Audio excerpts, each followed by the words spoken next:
Ce podcast vous est proposé avec le soutien de nos partenaires locaux engagés pour la nature. Cet été, partez en pleine nature avec la Forêt des Merveilles. 200 km à pied pour vous faire découvrir la biodiversité locale de jour comme de nuit. Pour en savoir plus, rendez-vous sur www.laforêtdesmerveilles.fr ou bien sur les réseaux sociaux. Nature Insolite, votre rendez-vous nature à écouter chaque semaine en podcast. Salut à toutes et à tous, c'est Kélian et aujourd'hui dans ce format de quelques minutes, j'ai décidé de vous faire voyager au cœur des coquelicots, là où l'on se pose la question suivante. Pourquoi les coquelicots ne tiennent jamais dans un vase en bouquet ? Alors c'est vrai, c'est une excellente question. Alors dans ce nouveau reportage exclusif signé Nature Insolite, je vous invite à me suivre et donc découvrir la réponse à cette question. Alors pour commencer, je vais vous expliquer et vous présenter le coquelicot pour ceux qui ne le connaissent pas encore ou pas grand chose dessus. Le coquelicot est l'une des plantes de la famille des Papaveraceae, originaire du bassin méditerranéen. Alors il s'agit d'une plante annuelle que l'on retrouve dès le printemps, notamment sur les terrains assez remués. C'est d'ailleurs pour cela que le coquelicot est visible sous la forme de tapis colorés, visible de très loin avec ses principales couleurs qui sont le rouge, qui est une couleur la plus fréquente.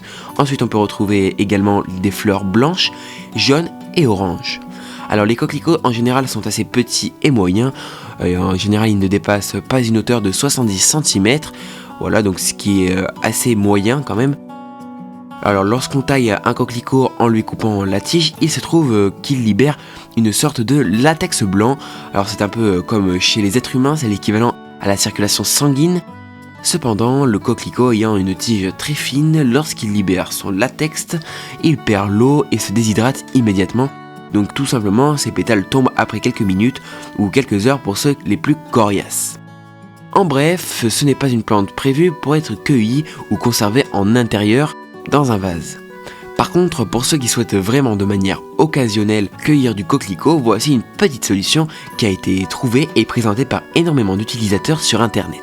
Cette astuce consiste à utiliser une allumette ou bien un simple briquet et à utiliser cela pour brûler les extrémités de la tige, donc pour le coup juste sur le bas du coquelicot, afin que la sève et la retenue d'humidité ne s'échappent pas et qu'il puisse tenir un maximum de temps. Les utilisateurs ayant déjà utilisé cette méthode, cette astuce, ont bien évidemment confirmé que cela permettait de le garder légèrement plus longtemps et dans le meilleur des cas, le garder avec ses pétales. Si vous aimez les coquelicots dans leur beauté et leur apparence, le mieux reste de les observer et d'en faire de magnifiques photos. J'arrive à la fin de cette mini-édition et je vous retrouve très prochainement pour la suite. En attendant, profitez bien, ciao ciao.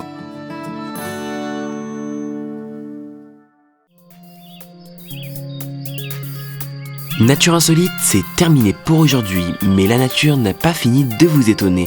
Alors, à très bientôt.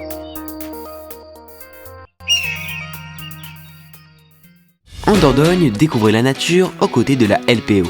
Bénévoles et salariés vous attendent avec impatience pour ces moments suspendus où l'on apprend à tendre l'oreille, à tenter d'apercevoir le minuscule et à s'émerveiller devant la beauté du monde.